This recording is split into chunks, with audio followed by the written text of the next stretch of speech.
Have you ever seen a courtroom drama turn into a White House showdown? Cop tries to remove black woman from court, then a call from the White House changes everything. "Ma'am, you need to leave now," the officer's sharp command echoed through the tense courtroom. Teresa Marshall stood her ground, gripping her legal documents as murmurs spread through the crowd. "I have the right to be here," she said firmly, refusing to back down. The judge's gavel slammed. "Not anymore, bailiff, remove her." Sergeant Kyle Harrington stepped forward, ready to escort her out, but before he could lay a hand on her, the courtroom doors burst open. A breathless clerk rushed in, holding a folded note. "Your Honor," the clerk's voice wavered, "there's a call for you from the White House." The room fell into stunned silence. The judge hesitated, the officer froze, and in that moment, Teresa knew everything was about to change. Can you believe what happens next? The courthouse in Shady Grove, Maryland, was a swirl of anxious energy that Tuesday morning. People formed lines along the polished marble floors, each waiting for their turn before a judge known for an icy stare and a penchant for swift judgments. The black metal detectors beeped incessantly, scanning each person's bag and body for the slightest signs of contraband. From the outside, the building radiated the timeless authority of the legal system: grand columns, massive wooden doors, and an American flag swaying in the gentle breeze. Inside, though, was a boiling pot of fear, tension, and desperation. Young lawyers rushed by in crumpled suits, files and briefcases pressed to their chests. Families huddled in corners, whispering prayers for leniency. The courthouse staff typed away at a furious pace, updating records, answering phone calls, and directing the human traffic. Signs reminded everyone to keep silent in the corridors, a futile request in the face of the countless whispered debates about bail, fines, charges, and pleas. Even the air smelled of anxiety, a mix of old paper, stale coffee, and sweaty apprehension. Amid all this rushed confusion, one figure stood out: Teresa Marshall, a tall black woman in her early 40s. She wore a modest black blazer and a white blouse, hair neatly braided, her eyes resolute yet tinged with weariness. Teresa's presence commanded attention, though she spoke quietly. She had fought many battles in her life, from a rough upbringing to countless professional struggles, yet this moment felt heavier. She was here to testify in a civil case related to a workplace discrimination lawsuit, her own. Teresa had been terminated from a prestigious marketing firm, claiming blatant bias, and now her day in court had finally arrived. The corridors smelled of tension and official polish, like the faint odor of lemon-scented cleaner that fails to fully scrub away the underlying grime. Teresa clutched her legal documents, feeling hope and dread swirl together. She had prepared meticulously with her attorney, determined to stand up for what she believed to be right, but Teresa had no idea how drastically her life was about to change. Tucked in the corner of the same hallway was an officer of the law, Sergeant Kyle Harrington, tall, muscular, with a pronounced jawline and close-cropped hair. He carried an aura of authority, though he wasn't new to courthouse details. Something in his posture that day signaled tension. Teresa noticed him glancing her way, as if singling her out from the moment she set foot in the building. The hearing was scheduled for 9:30 a.m. in room 306, a chamber known for Judge Marjorie Hessington's stringent approach. Teresa slipped into the wooden pews as her attorney, Rick Stanton, an idealistic middle-aged man known for championing civil rights cases, gave her a nod of support. The opposing counsel, representing the marketing firm, cut a stark contrast: slick hair, expensive suit, the confident smile of someone who believed he held all the cards. Before the session began, Teresa noticed Sergeant Harrington step into the courtroom. His gaze swept over the seats, ultimately landing on her. There was no immediate reason for concern. Officers often monitored proceedings to maintain decorum, yet his eyes held a certain hardness, as if anticipating something. Judge Hessington, robed in black and armed with an imposing stare, emerged from her chambers. The gavel struck, the usual formalities were exchanged. Teresa's heart pounded in her chest. She'd been waiting for this day to present her evidence and her personal testimony, proof of discriminatory emails, data showing she was passed over for promotions time and again, even though she outperformed colleagues. She wanted justice, not just for herself, but for the countless others who had been silenced by corporate machinery. As the hearing progressed, tensions rose. Teresa's lawyer presented slides of her performance reviews, glowing recommendations from former clients, and the abrupt shift in her evaluations after a new manager took over, one who had allegedly made racist remarks behind closed doors. The marketing firm's counsel sneered, picking at each piece of evidence, painting Teresa as a disgruntled employee looking for a big payout. Judge Hessington seemed unmoved by Teresa's emotional testimony. The judge's eyes flicked between the screens, the lawyers, and Teresa herself. Teresa wondered if Hessington harbored her own biases. Her expression remained cold. Gradually, an air of impatience permeated the courtroom. Teresa felt an unsettling sense that she might be fighting an uphill battle. Then came the unexpected confrontation. As Teresa finished her response to the opposing counsel's cross-examination, she requested permission to address the court again, citing new evidence. The judge, exasperated by the length of the hearing, rolled her eyes and snapped, "That's enough, Miss Marshall, you've had your time." When Teresa tried to clarify, repeating that she had crucial new emails that the defense had not disclosed, the judge's frustration flared. "I said enough," Hessington raised her voice. "If you speak again out of turn, I will have you removed from my courtroom." Something in that exchange, in Teresa's unwavering determination not to be silenced, lit a spark. Sergeant Harrington, who had been standing near the door, immediately took a step forward, as if waiting for an excuse to remove Teresa by force. Judge Hessington's patience finally snapped.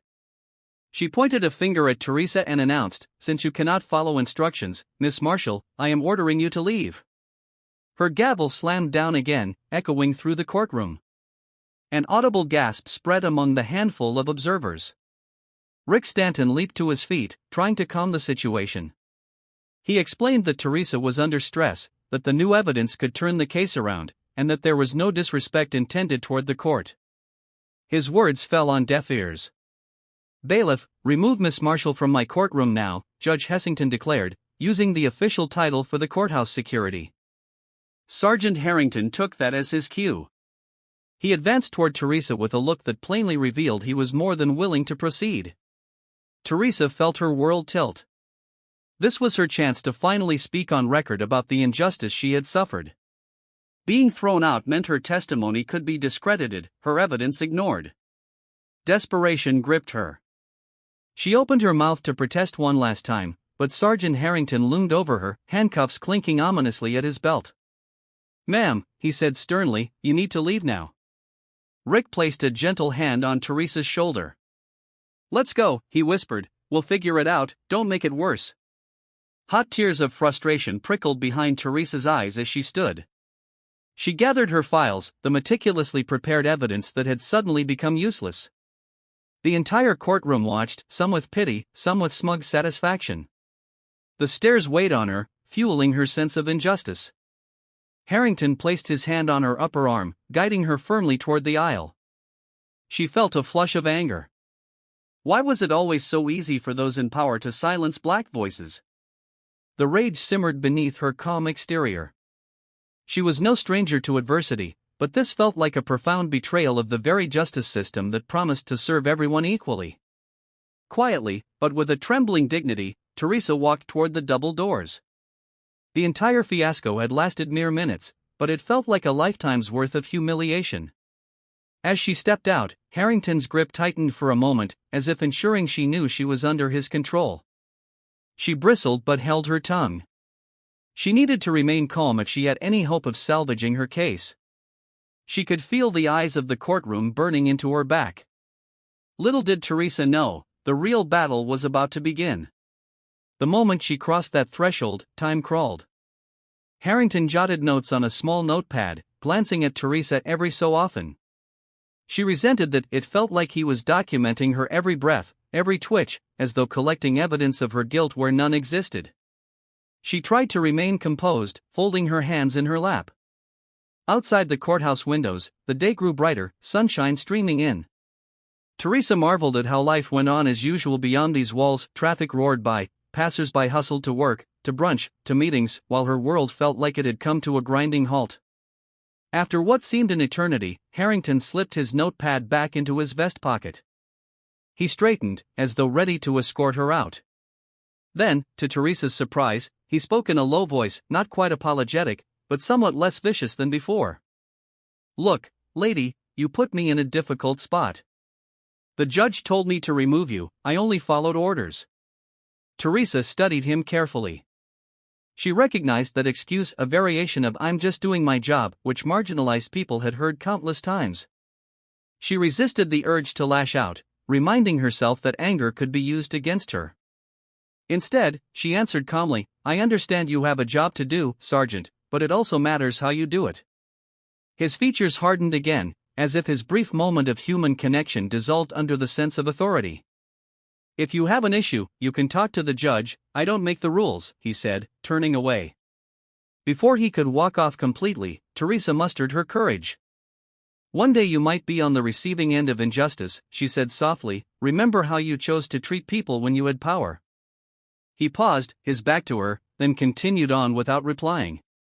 Teresa watched him go, feeling a swirl of pity, anger, and an odd determination. Perhaps he was just another cog in the system, but cogs can still decide how roughly they turn. She rose, gathering her documents and her battered pride. The corridor suddenly felt empty. Rick Stanton had yet to appear. Teresa still held onto a thin thread of hope that the judge might reconsider. She checked her phone, but there were no messages. Little did she know, chaos was unfolding inside the courtroom. The judge and opposing counsel were discussing the possibility of citing Teresa for contempt. Rick was vehemently protesting, brandishing the newly discovered evidence that Teresa had tried to present. His arguments escalated, and the tension was reaching a breaking point. And then, in the midst of that turmoil, something entirely unexpected happened. A call from Washington, D.C., would soon disrupt everyone's sense of normalcy. Back in room 306, chaos reigned. Rick Stanton stood at the plaintiff's table, face flushed red with anger. He pointed to the fresh emails that had recently come to light, which he argued showed beyond a doubt that Teresa was singled out by her employer due to her race. The judge, scowling, threatened to hold him in contempt next if he didn't settle down. The opposing counsel tried to seize the moment, dismissing the new documents as irrelevant or unauthenticated. Confusion swirled, with the bailiff attempting to restore order. Then, one of the court clerks burst into the room, heading straight for the bench to whisper urgently in Judge Hessington's ear. The judge's annoyed expression morphed into surprise. She swiveled her attention to the clerk, who handed her a folded note. Hesitation flickered on her face, followed by a deep furrow of her brow. She cleared her throat, pounding the gavel for silence. "We're going into recess," she declared sharply. "All parties remain in the vicinity. This court is adjourned for a 15-minute recess." The confusion was palpable. Lawyers exchanged incredulous glances. Rick, determined to keep pushing for Teresa, tried to approach the bench, but the judge waved him off. "Counselor, I said we are in recess," she repeated in a flurry. Judge Hessington rose and marched back to her chambers, the clerk following close behind. No one in the courtroom knew what had just happened or why the judge cut off the hearing so abruptly. The opposing counsel, who had moments before worn an air of smug satisfaction, looked just as puzzled as Rick. It wasn't until the clerk quietly slipped into the hallway and caught sight of Sergeant Harrington that the pieces started to fall into place. For Harrington, the day had been routine, though somewhat more tense than usual. The abrupt recess piqued his curiosity. "Sergeant," the clerk said, "the judge needs you in her chambers immediately." Harrington's eyebrows rose. It was unusual for the judge to summon a court security officer outside of a disciplinary matter. Without further ado, he pivoted and followed the clerk inside. The judge's chambers, with its dark wooden furniture and shelves brimming with thick legal volumes, saw Hessington on the phone, her posture rigid, her tone deferential. "Yes, Mr. Secretary," she said, addressing someone on the other end of the line. "I understand. Yes, I'll see to it immediately." She glanced at Harrington, who stepped in and stood at attention. Her expression was grave. After a few more curt nods and polite "yes, sirs," Judge Hessington ended the call. She set the receiver down carefully, as if it were a weight she could hardly bear. "That was the White House," Hessington said quietly, meeting Harrington's eyes. "Teresa Marshall, apparently, her case has garnered the attention of the administration. Someone very high up wants to ensure that her testimony is not cut short." Sergeant Harrington felt a jolt of disbelief. The White House? He had read about the administration's recent push for greater scrutiny of discriminatory practices, but never thought it could reach down into a single courthouse in Shady Grove. This changes things, the judge continued, her voice wavering slightly. I need you to find Miss Marshall immediately and have her brought back into the courtroom. Uncuff her if you have to, do whatever it takes. We are to resume the hearing as soon as possible, and we are to give her every courtesy. Harrington blinked. He recalled the subdued dignity of Teresa, the frustration in her eyes, and how he had gripped her arm just minutes before. Now he was being ordered to escort her back, not out. The irony did not escape him. Yes, Your Honor, he said, not sure how else to respond. Judge Hessington grabbed a thick file from her desk, flipping through the pages. Sergeant, I don't know what you overheard, but keep this confidential. The call was from the Secretary of the Department of Justice, who said the administration has taken an interest in Miss Marshall's case. They made it quite clear there would be consequences if Miss Marshall's right to a fair hearing was compromised. Harrington swallowed hard. This was beyond any normal procedure he had ever encountered. I'll bring her back, Your Honor, he managed to say, and turned to go. His mind reeled at the sudden whiplash. One moment he was removing Teresa from the courtroom under threat of contempt, the next he was under direct orders via the White House to ensure she received fair treatment. The wheels of power were turning in ways no one had anticipated. Sergeant Harrington moved swiftly through the corridor, scanning for Teresa. The typical courthouse bustle was in full swing, lawyers chatting in the corners, families anxiously waiting for updates. He finally caught sight of her near the exit sign, leaning against a wall with tears sliding down her cheeks. She stiffened when she saw him approaching, her expression guarded, likely expecting more harassment. Before Teresa could speak, Harrington raised a hand in a gesture that almost resembled an olive branch. Miss Marshall, he began, his voice somewhat gentler than before, you're requested back in the courtroom. Teresa blinked in disbelief, hugging her documents closer. By whom? She asked. She had no illusions about the judge's earlier anger. By the judge, Harrington answered, glancing around nervously, there's been new information. She studied him, suspecting a trap or some bureaucratic ploy. Why this sudden change? I can't say, he answered truthfully, though he didn't mention the White House call, but the hearing is resuming, and the judge specifically wants you back. Teresa glanced at the elevator and then down at her phone, which remained silent. She wondered if Rick had managed to turn things around or if some miracle had occurred. She thought of her mother's old adage, sometimes justice comes from places you least expect. Sensing Harrington's sudden shift in demeanor, Teresa decided to trust her instincts. She offered a curt nod, still wary. Fine, let's go. Side by side, they walked down the corridor, though the dynamic between them had irrevocably changed. Onlookers who had witnessed Harrington march Teresa out earlier now gawked in confusion at this new development. A few recognized Teresa's name from earlier announcements or from the local newspaper's coverage of her discrimination suit. Word was already spreading that something extraordinary had transpired. When they arrived at the courtroom, the tension inside was palpable. Lawyers, clerks, and the small audience snapped their attention to Teresa and Harrington. Judge Hessington was already seated, flipping through papers with an expression of forced composure. Rick Stanton stood at the plaintiff's table, relief and curiosity evident on his face. The opposing counsel appeared both confused and uneasy, as if blindsided. Judge Hessington cleared her throat. Miss Marshall, please take your seat, she said, gesturing toward the plaintiff's table. Gone was the harshness in her tone, replaced by a strained civility. Mr. Stanton, you may proceed with introducing any new evidence relevant to the case. Rick opened his mouth, stunned by the sudden about-face. He quickly recovered though, and gestured for Teresa to sit beside him. Teresa's heart pounded as she stepped forward, mindful of every eye in the room fixed on her. This was a stark contrast from being ordered out just minutes before. Once settled, Rick leaned over and whispered, "What the heck happened?" Teresa whispered back, "I have no idea, but let's make the most of it." The judge looked at them both. "Counsel, you may continue." And so began the second act of a hearing that was now under the watchful eye of a power far beyond the courthouse walls. The possibility of genuine justice glimmered once again, and Teresa's heart soared at this unexpected chance to finally be heard. With renewed determination, Rick Stanton introduced the new set of emails into evidence.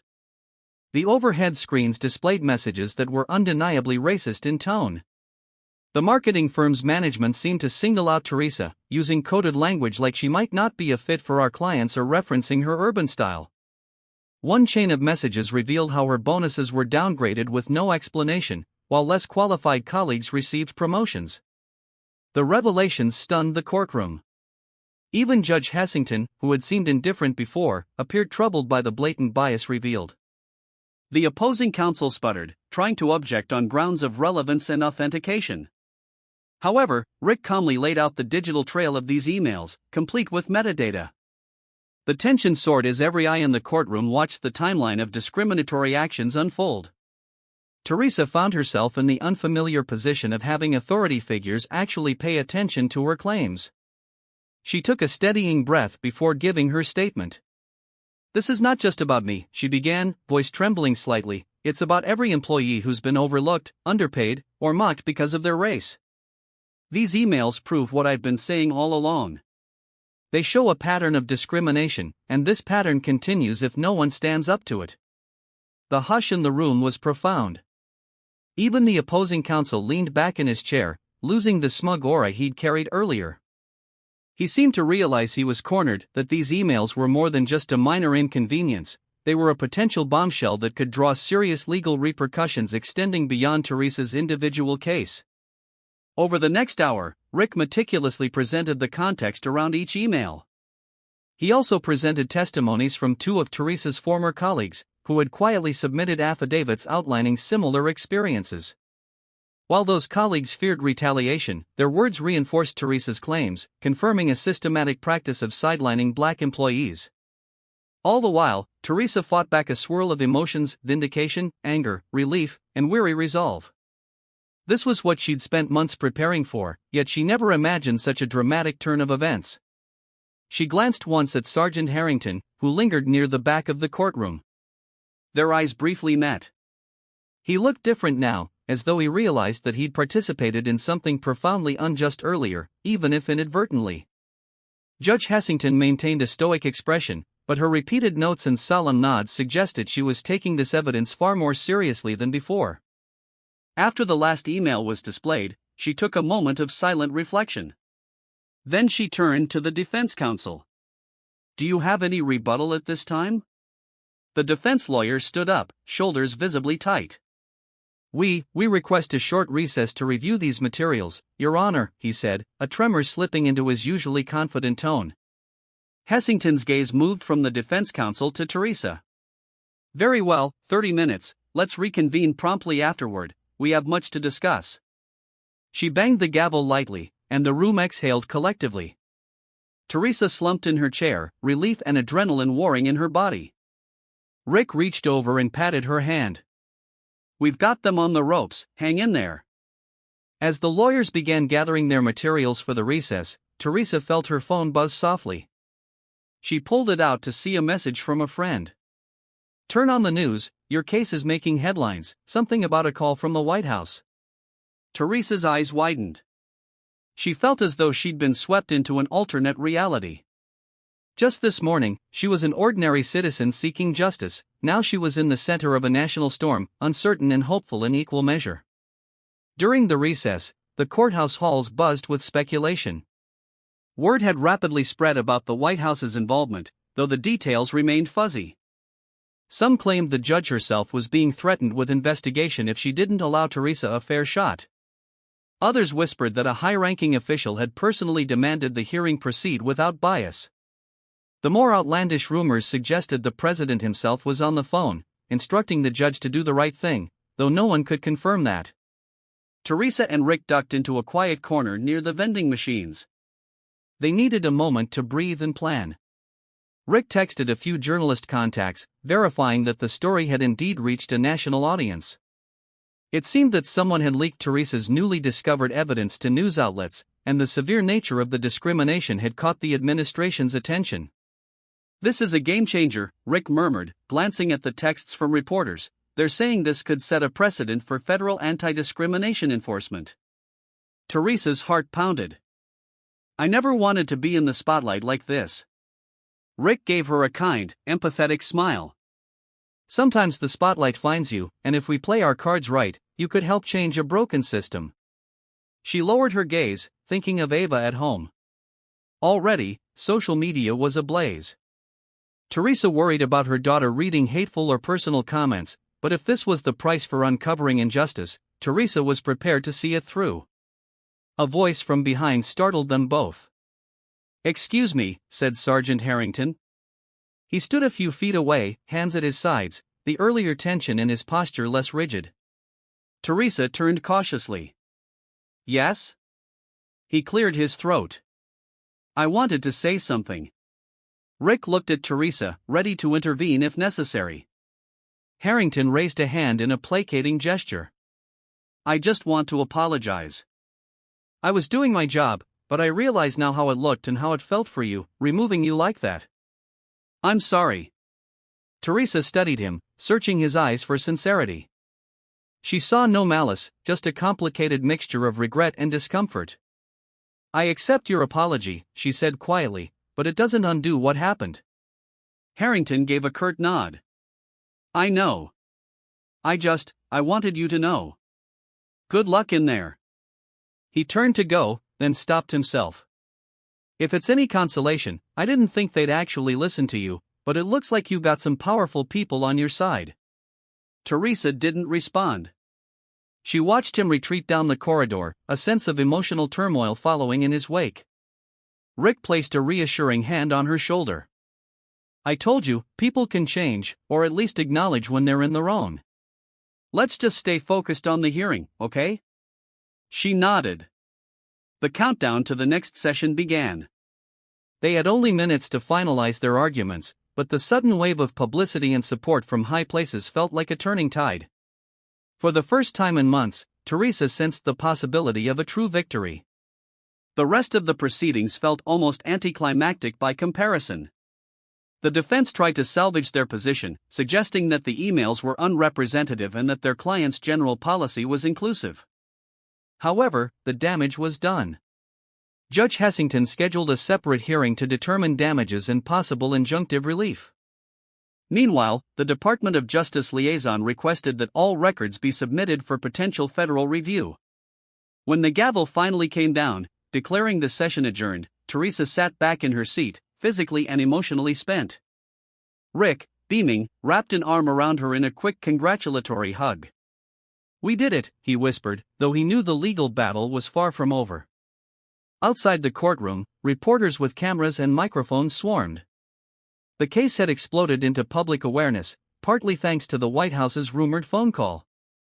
Teresa, unaccustomed to the glare of media attention, tried to remain composed. Rick guided her through the crowd, offering statements about how this was a victory for civil rights and a wake-up call for corporations that still practice discriminatory policies. Teresa answered a few questions, her voice echoing across the cameras. "I just want justice, not only for myself, but for anyone else facing discrimination. I hope this encourages people to speak up." Her words reverberated across local news channels, quickly making their way to national broadcasts. People began to share their own stories of workplace bias, flooding social media with support for Teresa and condemnation of her former employer. Yet, behind the scenes, the marketing firm scrambled to contain the fallout, issuing statements that they do not tolerate discrimination and that they would conduct an internal investigation. Their stock began a downward spiral as consumer confidence wavered. Class action suits looked possible, maybe even likely. By mid-afternoon, Teresa was whisked into a conference room by Rick, who gently closed the door behind them to provide a moment of peace. "You okay?" he asked. She let out a shaky laugh. "I'm not sure, today's been unreal. Did we really just have a DOJ observer show up and a phone call from the White House force the judge to let me speak?" Rick grinned, eyes shining with pride. "Yes, we did. Congratulations, you've made history in this courthouse and maybe beyond." Teresa dropped into a chair, exhaustion washing over her. She rubbed her temples, thinking of Ava, of the months of stress that had led to this moment. A wave of gratitude mingled with lingering disbelief. In that moment, Teresa realized something profound. Even when a system seems rigged, even when those in authority appear unmovable, the slightest spark, like a timely phone call or a piece of leaked evidence, can shift the balance of power. Her hope rekindled. She was not alone in the fight for justice, and neither were countless others facing discrimination. Later that evening, after the courthouse had emptied, Sergeant Kyle Harrington walked the quiet halls, locking up.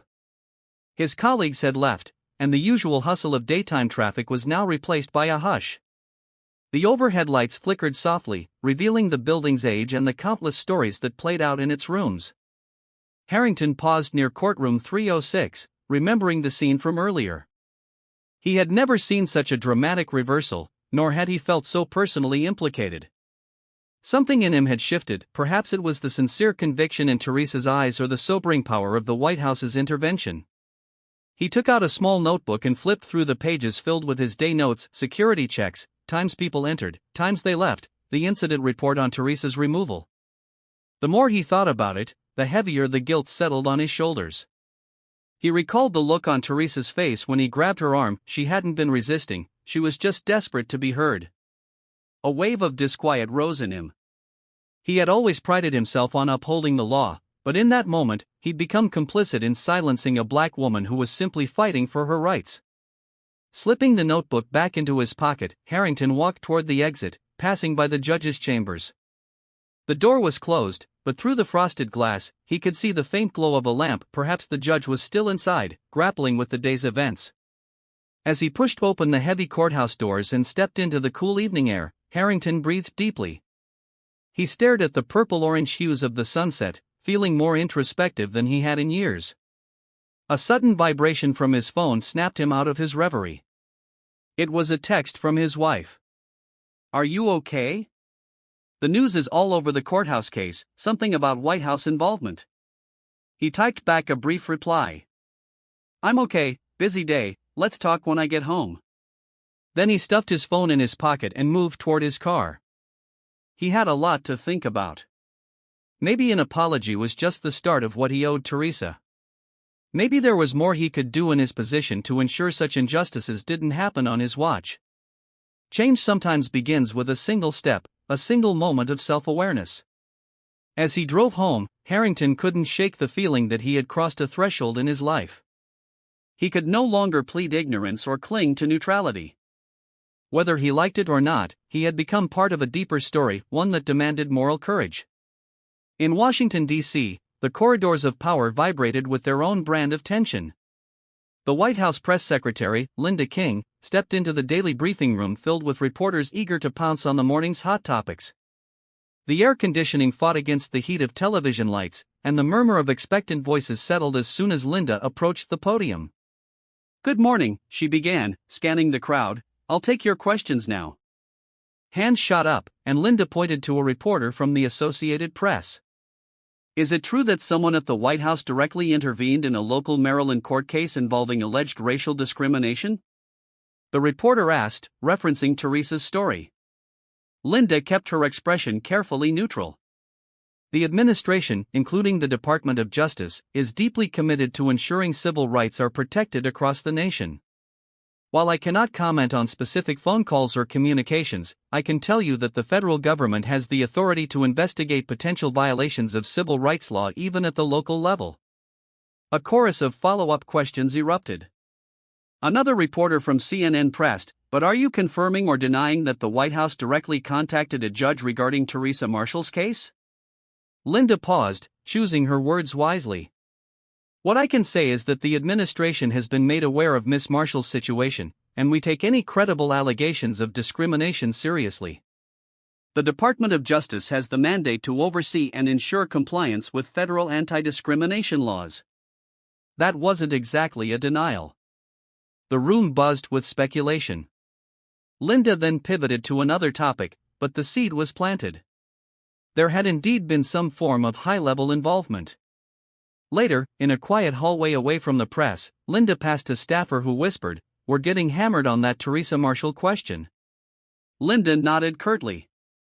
She was aware that open acknowledgement of direct judicial influence could be controversial, yet ignoring blatant discrimination was not an option for an administration that had campaigned on social justice. Somewhere behind the scenes, a staffer from the Civil Rights Division had recognized the significance of Teresa's case. Possibly they had ties to an advocacy organization that forwarded the new evidence. In an administration that was particularly attuned to racial justice issues, it wasn't outlandish for them to pick up the phone and ensure due process wasn't trampled. As Linda King made her way back to her office, she couldn't help but feel a sense of relief. The public might debate the appropriateness of White House involvement, but in her mind, letting a discrimination case go unexamined wasn't an option. Sometimes the moral choice also carried political risks, and that was a trade-off the administration seemed willing to accept. In a sleek boardroom overlooking downtown Baltimore, executives from the marketing firm at the center of Teresa's lawsuit convened an emergency meeting. The polished mahogany table gleamed under the fluorescent lights, but the mood was anything but bright.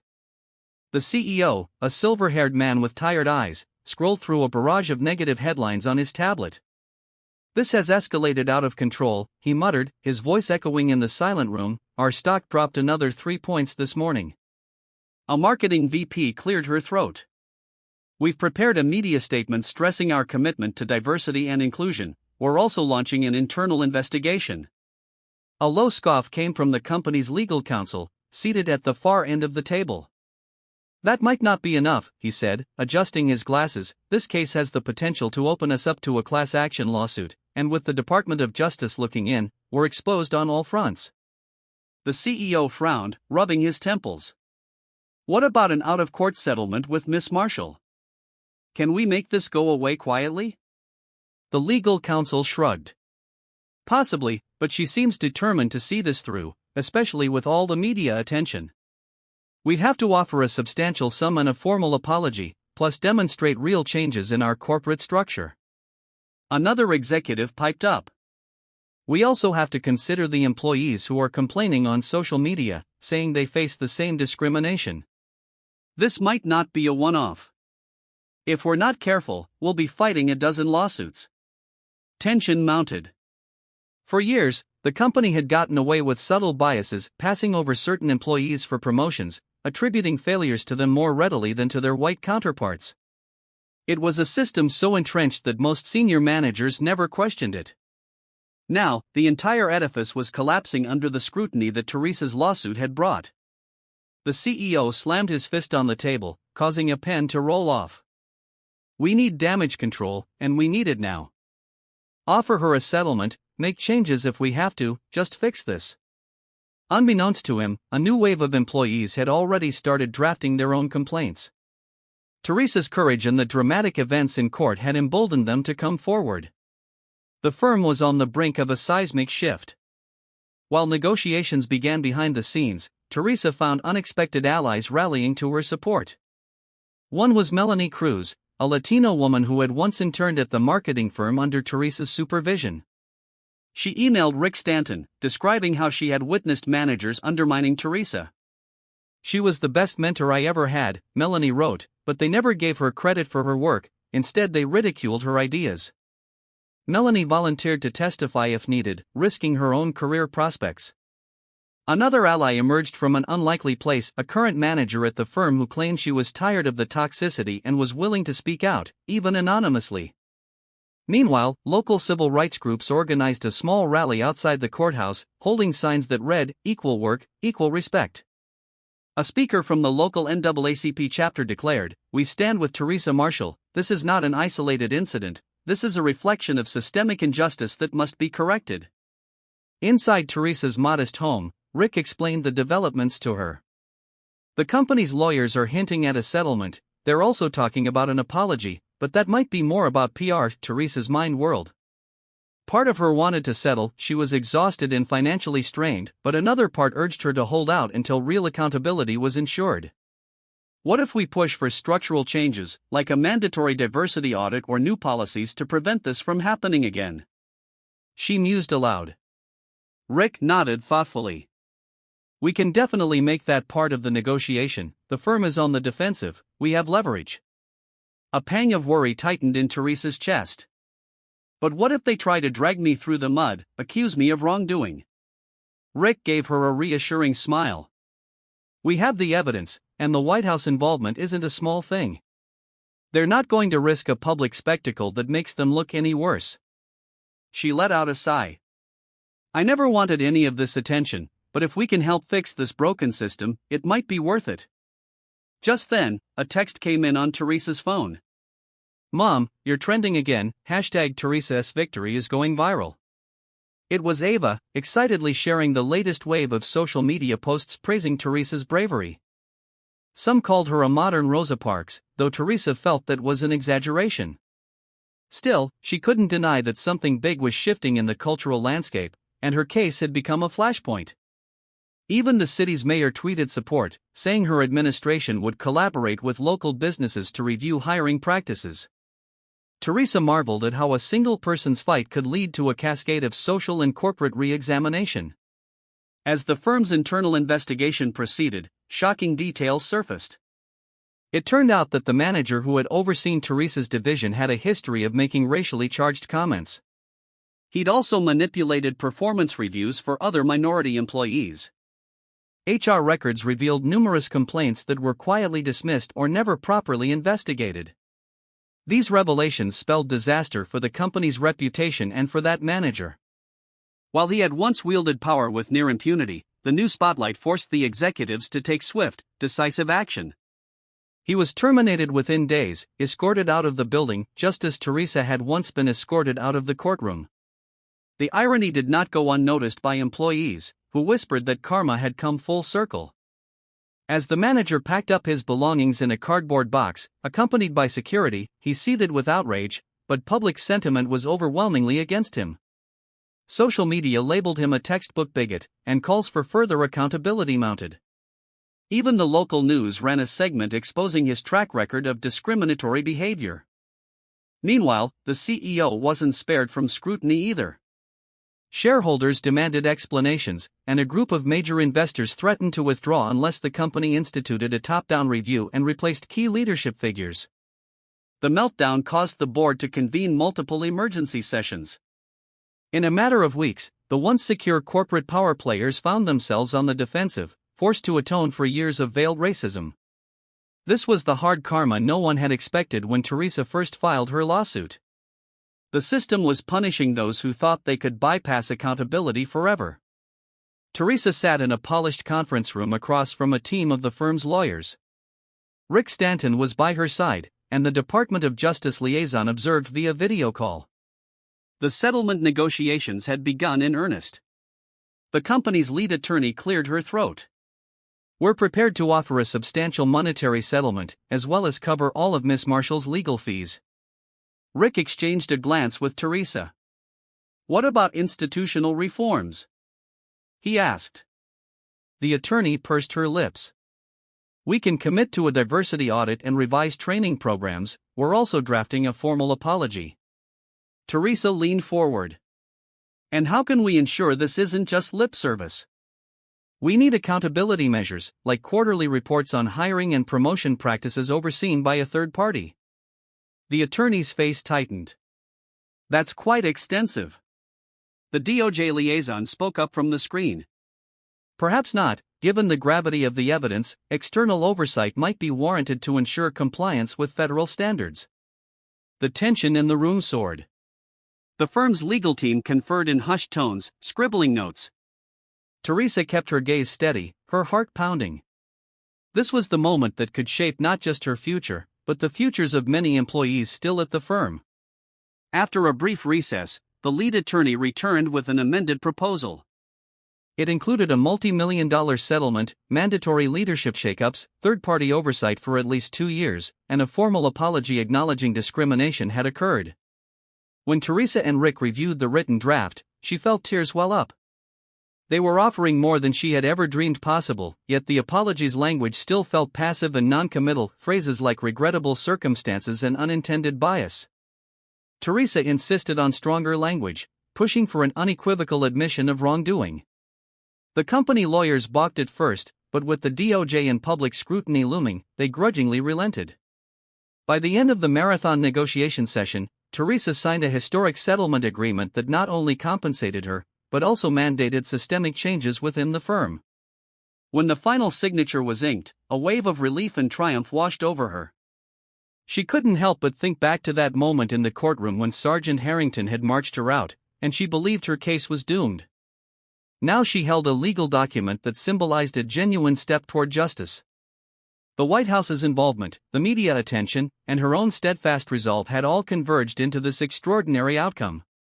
When the news of the settlement broke, it dominated headlines. Most stories highlighted the unprecedented changes forced upon the company. Some called it a landmark victory, others a wake-up call. Teresa found herself inundated with interview requests. She decided to share her story selectively, focusing on outlets that would give real insight into systemic discrimination rather than those seeking sensational sound bites. In the midst of the celebration, Sergeant Harrington reached out to Teresa, asking if they could meet. She was initially hesitant, but Rick encouraged her to listen. After all, their encounter in the courtroom had become a symbol of power misused and a turning tide. They agreed to meet at a small cafe near the courthouse. Harrington arrived in plain clothes, looking almost sheepish. Over a cup of coffee, he expressed his remorse. "I know my apology doesn't change what happened that day," he said, voice quiet, "but I wanted you to know that I've asked for a transfer to the Community Relations Unit. I want to do better." Teresa studied him for a moment. "Thank you for saying that," she replied, choosing her words carefully. "I appreciate you reaching out. I've learned this system is bigger than just one judge or one officer. We all have a part to play in changing it." Harrington nodded, relief evident in his eyes. They talked for a few more minutes about the changes the courthouse was undergoing, a new sensitivity training program, guidelines to avoid racial bias, and judicial orders including guidance for law enforcement officers inside courtrooms. When they parted ways, Teresa felt a weight lift. It wasn't forgiveness in the conventional sense, it was more a recognition that people could evolve, that redemption was possible. She believed true change required bridging these gaps, even if it started with difficult conversations like this. A week later, Teresa and Rick walked up the courthouse steps again, this time for a final hearing, a formality to enter the settlement into the record. The media presence was smaller now, but still present. A few fans cheered her on, holding signs like "Thank you, Teresa." Inside, Judge Hessington greeted her with a restrained nod. The judge seemed more guarded in the wake of the controversy, yet there was also a hint of respect in her eyes. This wasn't the same woman Hessington had dismissed weeks ago. Now Teresa was someone recognized nationwide for fighting injustice. The hearing was brief. The judge asked if both parties had agreed to the settlement terms. The defense counsel replied affirmatively. Rick stated, "We are satisfied with the terms, Your Honor." Judge Hessington's gaze flicked to Teresa. "Miss Marshall, do you feel this settlement adequately addresses your concerns?" Teresa inhaled deeply, memories flashing, her forced removal, her tears of frustration, the glimmer of hope, the unstoppable chain of events leading to a call from the White House. "Yes, Your Honor," she said, "I believe it's a step toward real justice." A soft murmur rippled through the courtroom. Hessington nodded solemnly. "Then it is so ordered." She banged the gavel once, and just like that, the case that had consumed Teresa's life came to a close. Reporters outside bombarded Teresa with questions, but she kept her statements simple. "I'm grateful the truth finally came to light, and I hope this encourages others to speak up. This victory isn't just for me, it's for everyone fighting against discrimination." Her words echoed in the crisp air, and she walked down the courthouse steps, feeling lighter than she had in months. This was more than a personal victory, it was a testament to the power of perseverance, the importance of allies, and the unpredictable ways in which justice could be served, from dark stories. In the weeks that followed, Teresa's life returned to a semblance of normalcy, though forever changed. She received countless messages from people inspired by her courage. She also spent more time with Ava, ensuring her daughter understood the significance of what had transpired. The marketing firm began implementing the policies outlined in the settlement. Early reports showed increased transparency in hiring and promotion practices, and an independent watchdog was appointed to ensure compliance. Employees stepped forward with renewed optimism.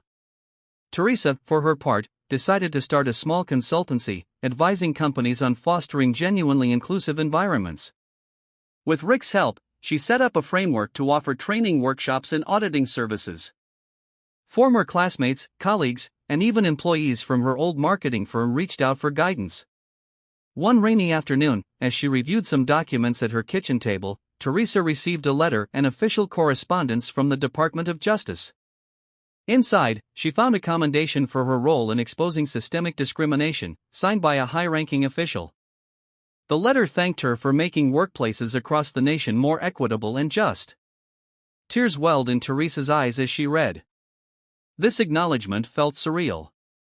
She thought back to the quiet dread of the courtroom hallway, the searing humiliation of being removed. Now it all seemed like part of a larger tapestry, a journey that proved even the most entrenched systems can be challenged.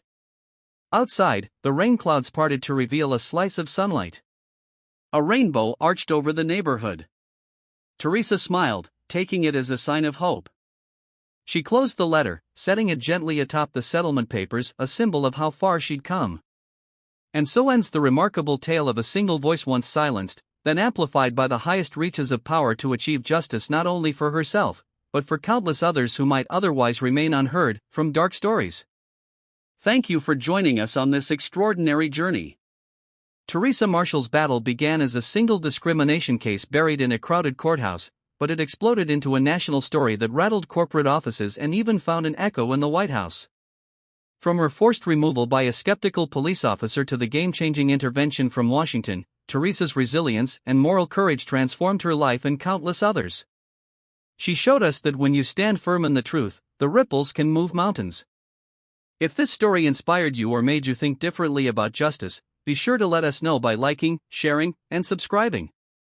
You help more people learn about stories like Teresa and spark real-world change, so hit that subscribe button, ring the notification bell, and share this video with your friends. Together, we can create a more equitable future for everyone. From Dark Stories.